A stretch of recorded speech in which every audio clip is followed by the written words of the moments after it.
The views, thoughts, and opinions expressed in the podcast belong solely to the hosts and not the host's past, present, or future employers.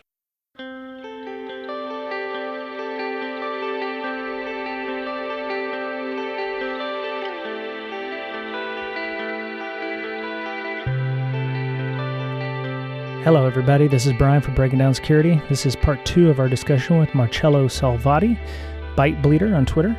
He's an open source developer, and he created crackmapexec, and his idea is to find ways that larger organizations and companies would be incentivized to help support similar open source developers like himself. We talked a little bit about last week why this is, and what the idea of open source is. This week we talk and touch on his ideas on how to incentivize these things. So we ended with a cliffhanger question: why would a company pay for software that is about to be given away for free? And you'll hear his answer here very shortly. Firstly, and lastly, actually, I want to thank Robert I. for his generous donation on PayPal to our podcast, and we appreciate all his support and hope he finds value in the interview he's about to hear. Have a great week. So one of the reasons why I did that is to sort of set a precedence. And just to be clear, like a lot of what I'm doing here is legitimately an experiment. Like I have no clue if it's going to work or not. But what I'm trying to do is just try to find a system where companies are incentivized to sponsor individual open source authors, right? And encourage more collaboration in general to these tools that are apparently widely used, right? So the exclusivity thing, that sort of came about when I first announced that I was going to start doing this sponsorware model on Twitter, and Offensive Security contacted me, and we started thinking about, okay, so like how can we sort of make this where we can maybe like introduce some sort of changes in the way this is working, right? Because it really is, this isn't sustainable. Like if you think, I don't even know where to begin with this. Like, yeah, like besides from just the enormous amount of mental and health issues that come with just working basically two jobs, because you have your day job and then you have your open source projects, and especially if it's somewhat popular, it's a lot of work. It is an insane amount of work. Right. But we were talking about like how can we sort of start thinking about ways to incentivize this stuff. And we came up with a thing where it's like, okay, what happens if like we give you some money, right? And then in return, you make a certain project's updates exclusive to our distribution for like 30-day period. And the best thing about this is that everybody wins, because as an open source tool author, I win because I get some money, right? As the person sponsoring me, they win because they have like some exclusivity, which can drive like more people to their platform or whatever it is. And the community wins because they will get the updates just, after 30 days. That's all. I mean, it's not like they're just exclusive forever to Kali Linux. You'll totally get the updates, only with like a 30-day lag, basically. So it's sort of, again, like sort of trying to figure out ways where we can sort of make things better. Having said that, there are a few problems with this. One is that, and I found this out pretty quickly, and I didn't really think about, which is pretty dumb of me not to think about this, but is what happens if like all of the tools start doing this, and like all of the tools now have exclusivities to specific distros. Like one has exclusivity to like Parrot Security, one has exclusivity to Kali Linux and all that stuff. That's an issue. Although I would argue that everyone will get the updates just with a 30-day lag, right? With it, so at the end of the day, it's not that big of a deal. And there are probably a lot of other issues that I still have to run into. So it's just about finding ways to make this entire system sustainable, as opposed to just companies and people leeching off of these projects without giving anything back and helping the actual authors. Okay. Yeah, and a 30-day lag is nothing. Yeah, To these big companies, that's nothing. I don't think it's that big of an issue. And it helps keep things going, right? It gives you an incentive to, as a developer, to keep up the project, right? Correct. I remember, who was it? Node.js. The guy was like, "I'm out." Yeah. You know, and then like the internet crashed, right? Yeah. Shortly Exactly. thereafter. Yeah. Exactly. So sorry, go ahead. That leads me back to another question. It's like, so the company is going to give you $10,000 to get 30 days exclusivity. I wish it was $10,000. Okay, so how much are we talking for 30 days of exclusivity? So it's actually publicly available. So there's a tier list. If you go to my sponsors page, there's a tier list. What I'm talking about is the partnership tier, which is around $600 a month. A month? Yeah, a month. So every 30 days, every month they get. So 600. Yeah, $600. Correct. Yeah. Correct. So every 30 days, I as the author get $600. In return, I give them these updates, which are exclusive to their distribution for 30 days, right? Which I think is pretty affordable for a large company of any decent size. And this way, I win. Again, the community wins. And again, it's just about finding that model that makes this thing sustainable, as opposed to just people using the stuff and not contributing back. Yeah, right? I'm surprised it took so long. Yeah, so the thing is, this has been a while. This has been happening. This entire debate has been happening for years in the open source space, right? This is nothing new. And the problem comes down to it's basically personal preference. Some people think that there shouldn't be any money in open source whatsoever. Like, you should just release it, and you're not supposed to get any money, period. Some people think the opposite. Some people are a little bit in between.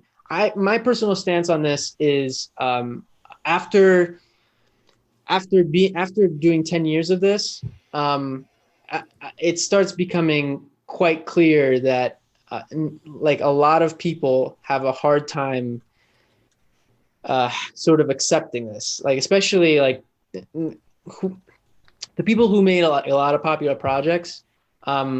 They're happy, like, don't get me wrong, like, they're happy to help the InfoSec community in general, but the problem starts becoming, okay, now I have to work basically two times as much to maintain this stuff, and I'm really not getting any help back in terms of actually maintaining it. And you start feeling burned after a while. You start feeling mentally burnt out, and you have nothing to show for it. You really have very little to show for it. Like, I really can't, pay my, bills with with stuff like this, right? So, and, I mean, sure, if it's a tool that you're using every day, and it's something that you want to keep on top of for your own, correct,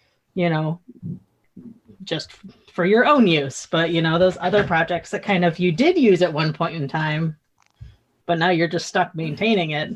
Yeah, exactly. And like a lot of the approaches that the open source community has taken to sort of fix this, there have been a lot, and some of them have worked. Like, there's a bunch of them, but the thing is, none of them are really tailored towards the InfoSec hacking community.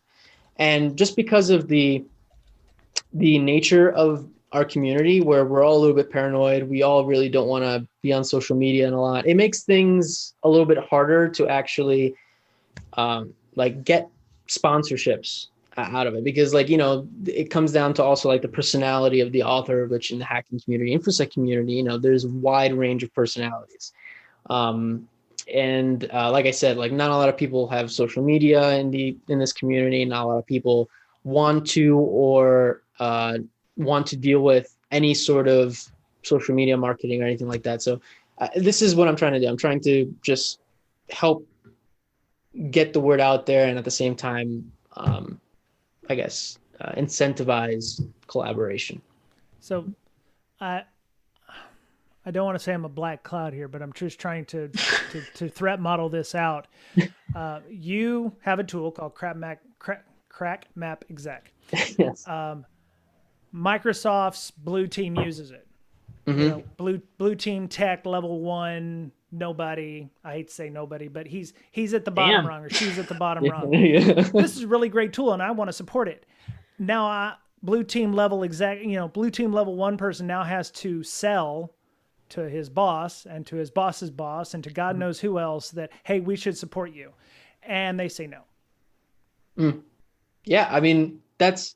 So I mean, unless you've got a CISO or somebody who actually understands what your tool is about, you're not going to get any money. Well, it's correct, but it also comes down to the proper incentive, because like if the low level tier person, if he sends a link, for example, to the sponsorship page, right, and the CISO starts seeing, hey, like we can get our logo in the README, right? We can get priority support on some of these tools. Or anything really that I haven't thought about yet that could possibly incentivize something like that from like a marketing perspective. It's in their own best interest. Like they can get some pretty decent marketing out of this, considering, again, like a lot of these projects that are super popular get a pretty insane amount of views on GitHub. I've had one company contact me. I didn't even know this is a thing, but there's this one company out there that's essentially trying to monetize this by putting ads in GitHub READMEs, which is extremely cancerous. I personally don't think that's a good idea. But like to give you an idea of how many views these some of these projects get, like it's meaningful.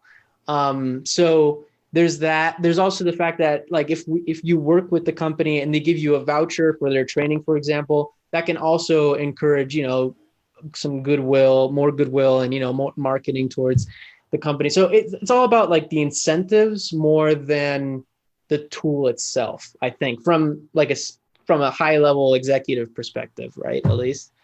That sounds great. What keeps you from just, you know, saying, I quit this bitch, you know, like the guy who did NanoBlocker or whatever, you know, I can't support this anymore. I'm just going to sell this to a Turkish company for a couple $100,000, whatever, and leave 300,000 people on the hook. So you know, I mean, you're already saying this is your second job, so maybe it's not as important as the first job, or maybe you get a job as a director and can't no longer keep it up. What's the deprecation like for a paid product? Well, okay, so this is the thing, right? I had a lot of opportunities for me to do that over the past like 10 years at this point, and I've thought about it numerous times. In terms of like, so you're saying like now that there is actually money involved? Is that what you're getting at?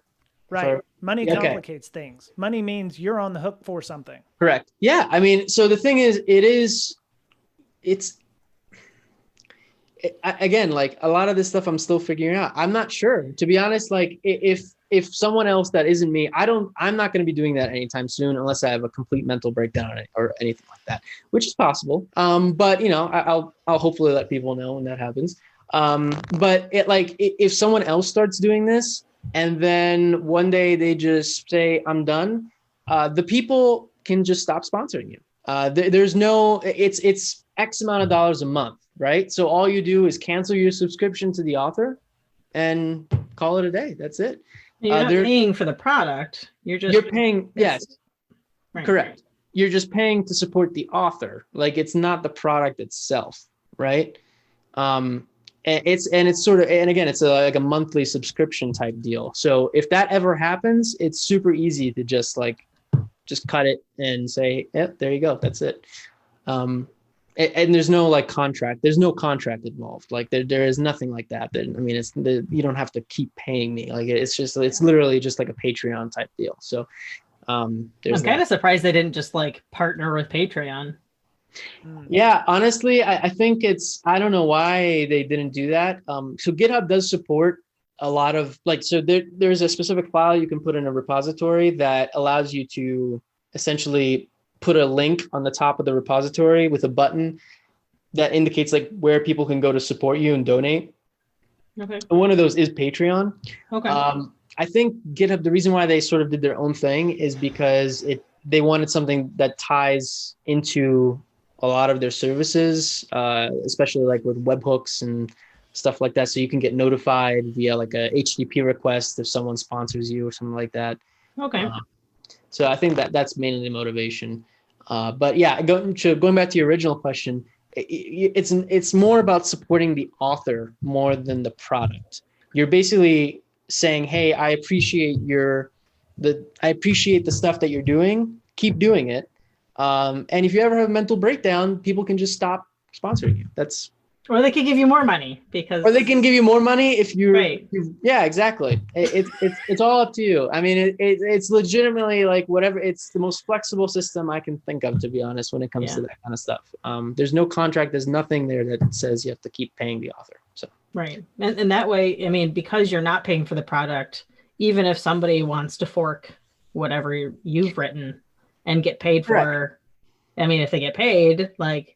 Yeah, correct. Not necessarily getting paid for the product. They're getting paid for whatever else they're contributing to. Yeah. Now, having said that, like when you do get access to the sponsorware, which is the stuff that's exclusive to sponsors, you can also totally fork that technically. Like there's nothing stopping you. There's no DRM in place on the stuff that I write for sponsors, right? Right. There's nothing like that. So if someone wanted to be an asshole about things, like they could totally, git clone the sponsorware and push it up publicly, and there you go. I mean, the stuff that is now public.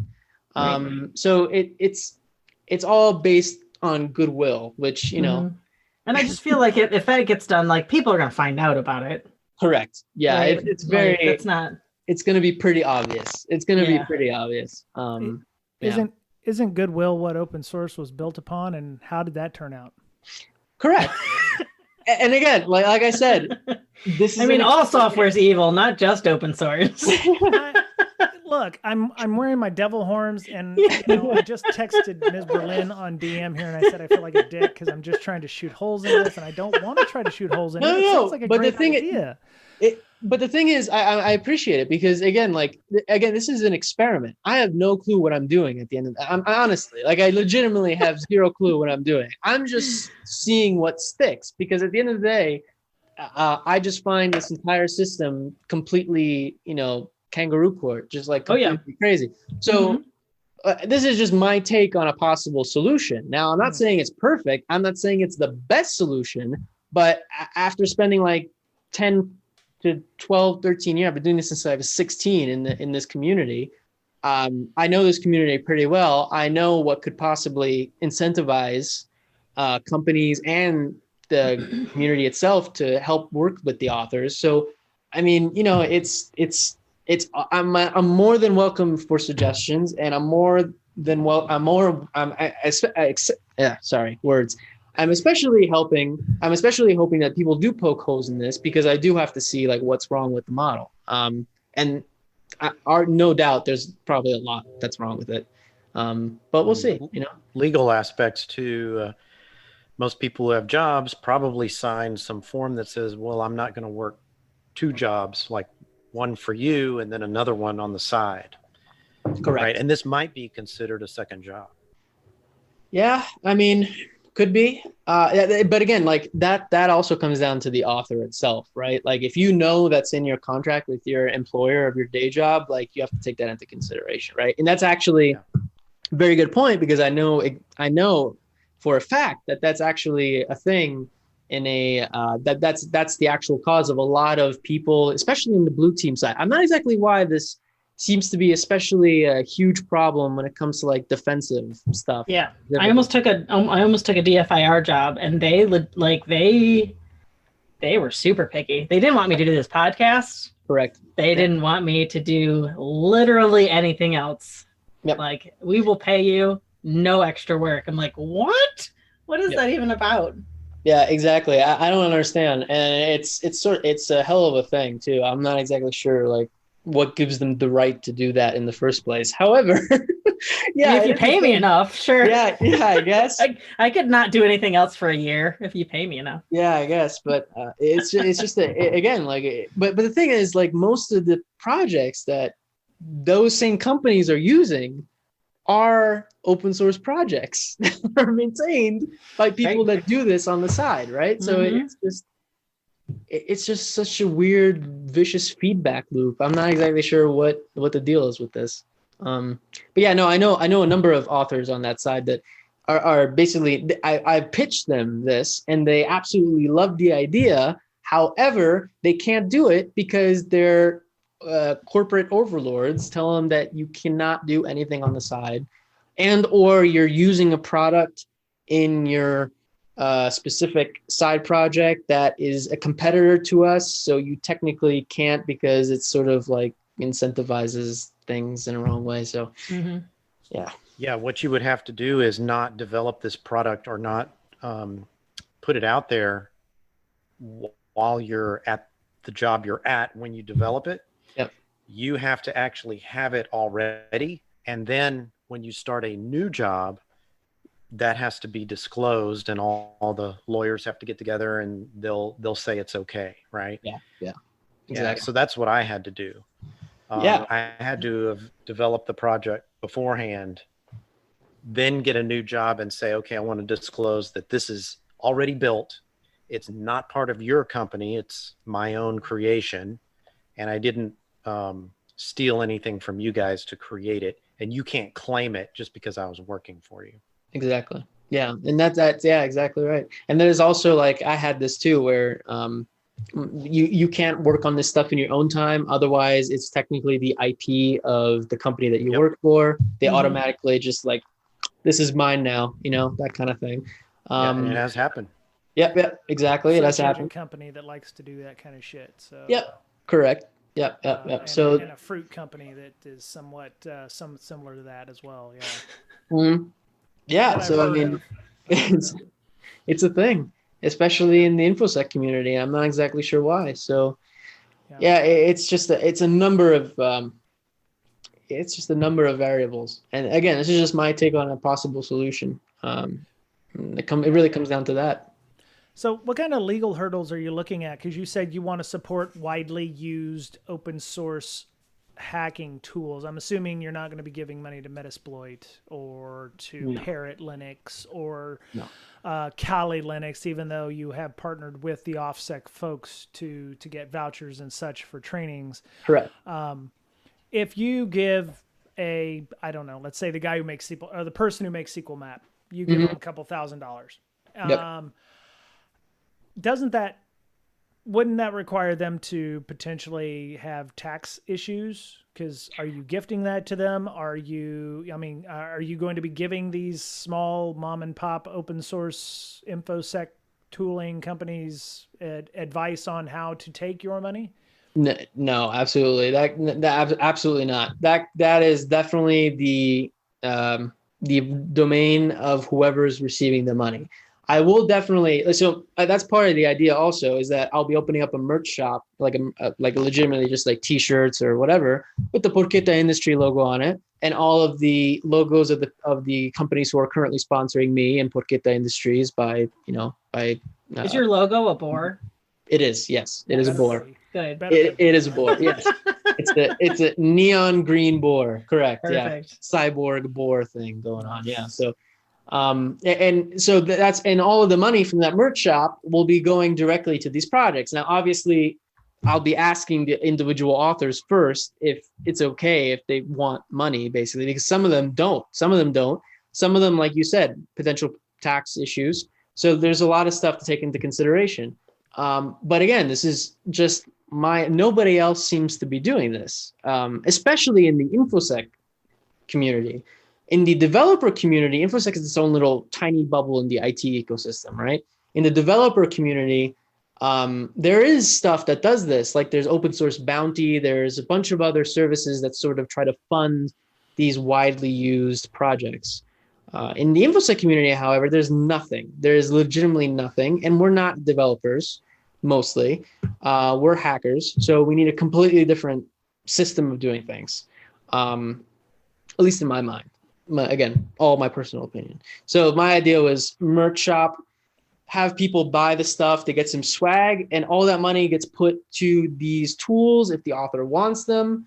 But again, go to your question. I mean, the tax stuff, that's definitely on them. Like in terms of like doing like the entire tax implication stuff, that's going to be on them. So if they accept the money, they're going to have to they're going to have to come up with some way of doing that. Just pay them in Bitcoin or something. Or something. Yeah, we'll. It's fake money anyway, so you're not losing anything by doing so. Correct. I'm just kidding. Not kidding. Okay, so Mr. Betcher, you're a developer. Why did you decide to not go the open source route with regard to LogMD? Why didn't you have at least there's different ways you can do it. You actually have 2 different versions. I think LogMD is actually free, and then you have a pro version, or right. What was the impetus for you to go in that way in the model?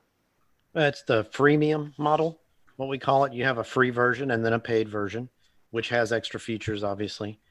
We didn't want to open source it because we felt that no one would contribute anyway.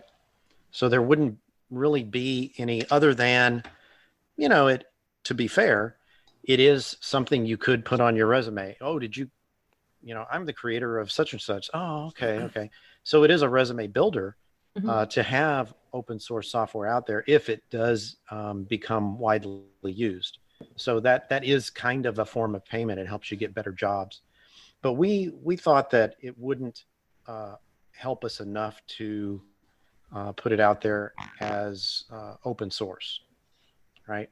It has disadvantages, like you don't get featured at DEF CON or something because it's not open source.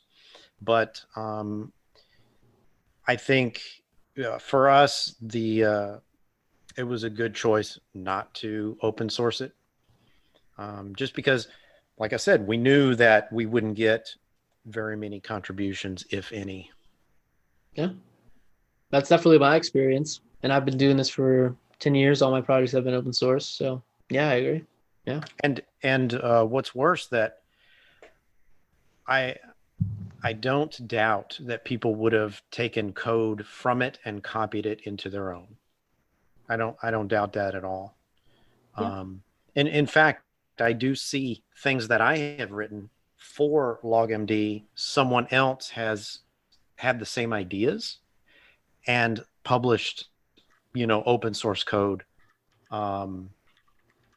maybe 1, 2, 3 years after the fact. It's interesting. Yeah.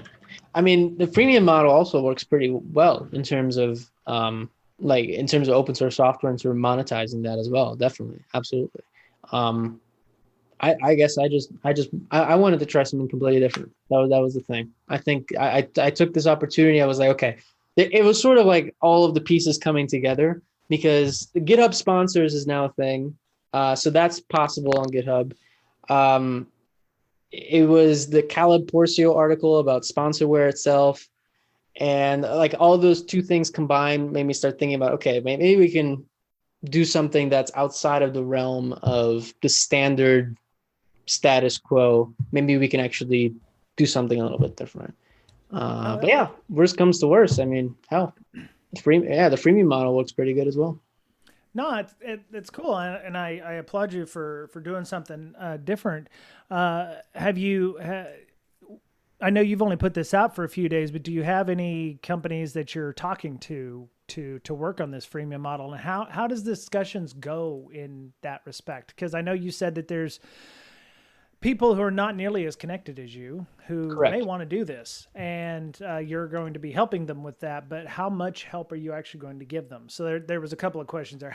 What's the discussion when you're talking to that company or that organization with, hey, you're using crackmapexec, I know because I can see you all pulling my data down and using it. Mm-hmm. Pay me, or is it like, would you like to pay me, or what?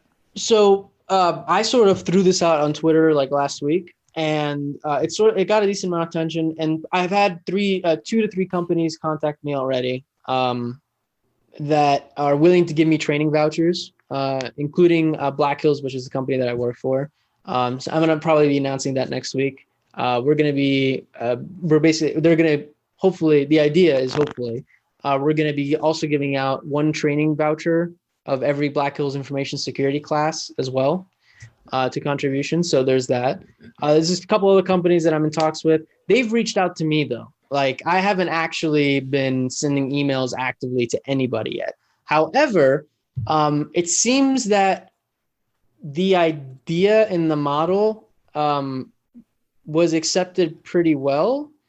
I didn't get any death threats, which is a plus. I didn't get any, looking up, and I didn't get any that kind of thing. I'm going to kill you. I'm going to kill your family, that kind of thing. So, I mean, it seems That's a plus. Yeah, it's a plus. Yeah. It's definitely a plus. I mean, do you want some? I can like piss off some people. Yeah, exactly. No, I've had my share over the years. Trust me. Right. I don't need any more of that. But yeah, and I didn't get. No, I haven't had a lot of angry nerds sort of busting down my door saying, "Hey, what are you doing?" That kind of thing.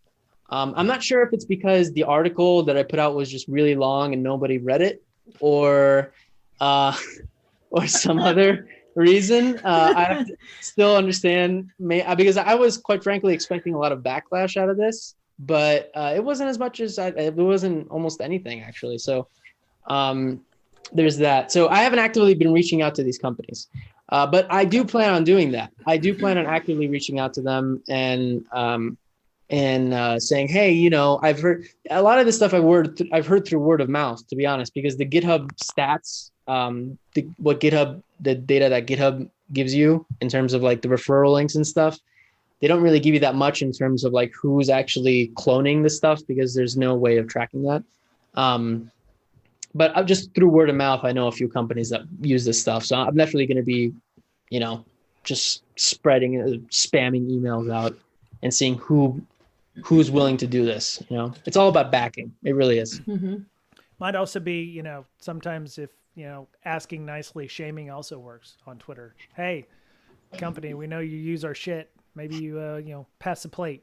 And it took every bone of my, it's still taking every bone of my body to not do that. I don't want to do it. The thing is, I want this to sort of be, I don't want to shame people. I want this to sort of just be sort of like a culture shift, as opposed to forcing it with like saying, hey, you bastards, come on, like this is ridiculous. Hopefully I can incentivize.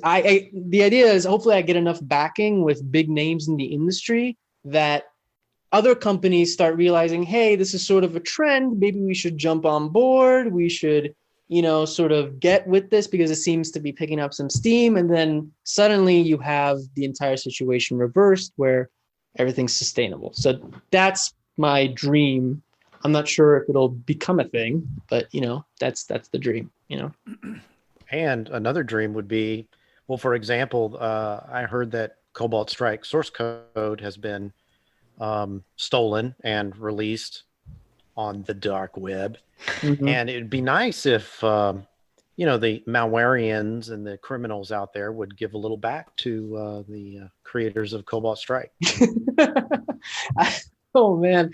I don't know. I don't think that's considering all the ransom. Really? I don't know. You'd have to ask Mudge what he thinks about that. But it's a slippery slope because isn't MageCard open source now too? So you could get it's an odd way of doing things. But all right. So if I'm an open source developer of hacking tools or just open source in particular, and I'm like, screw this, I want to start getting paid.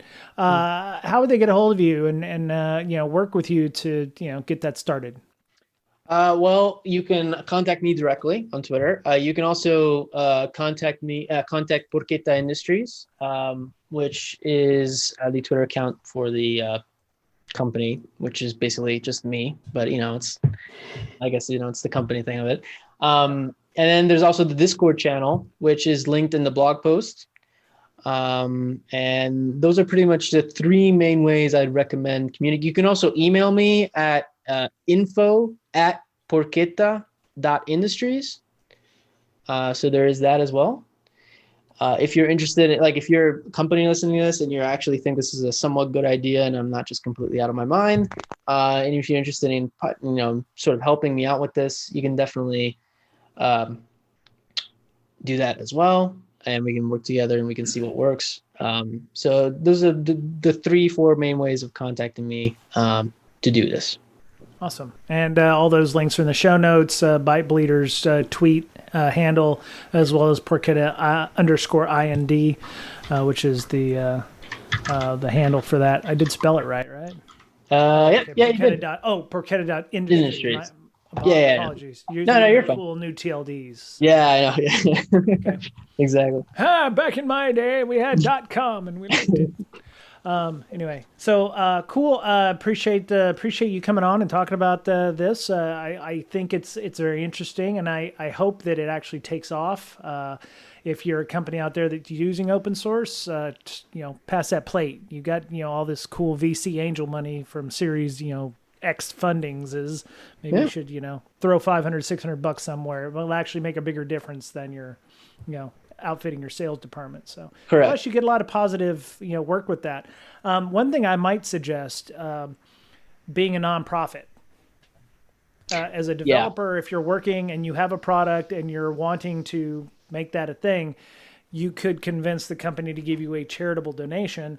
I use quotey fingers when I said that, but you give them they give you a charitable donation for using your product or giving money. I don't know all the legal ramifications of doing that for service or what have you, but that might be another option you might want to investigate.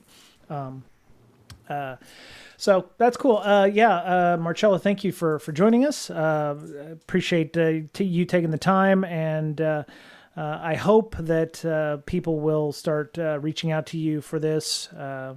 Plus they can never, some of them who don't talk at conferences or are able to speak or have a huge, following on social media platforms could definitely, use your knowledge and expertise to help out with that. So cool. Appreciate it. Right on. Miss Berlin, tell us a little bit about what's going on with you and, any other new tabletop exercises or anything coming up soon? I need to take a break to move. What? You can't do that and move and no. Your house? No. So I'm literally not doing anything until January, but we're still doing cool things at Blue Mirror, and I'm working there like crazy, and hiring more people. And still need a back-end developer, or we need all the developers. Yes. It would be, we just hired 4 new people. Damn. I think. And we're placing another 3 or 4, and then I think starting Series A in January. Ooh. So, yay. Get them sweet stock options, y'all. I already got mine, but I'm going to hopefully get more. Hell yeah. Hell yeah. Mr. Betcher, how about you? What are you doing? How's LogMD going? I know we talked a little bit about it during the show, but you've got new stuff coming out for it? Yeah, it's being field tested, like real world stuff. Okay. I've heard really good things that, it does things that no other product does. So yeah, check it out. log-md.com. Right on. Cool. So one of our slackers, I think it was Shecky, sent me a link about an online CTF that's happening on December 12th. It's Cisco's workshop platform. They're doing an online kids CTF. There's you go to the link in our show notes. There's a Discord chat you can get on. People will be there to ask questions about information security from, for kids, what careers like. They also have a CTF that they did similarly in spring of 2020. Go and, if you've got kids who are interested in doing what their parents do, feel free to check that out. Hacks, HAK4 kids, KIDZ, the number 4. So it's hacks4kids.com. It's in the link. It's in the show notes. I haven't done this in a few weeks. I'm old, and it's getting out there. So it's all right. So we have a Patreon, much like Marcello. We like to see people show us that we're doing good works and help us out with that. We call it our tip jar.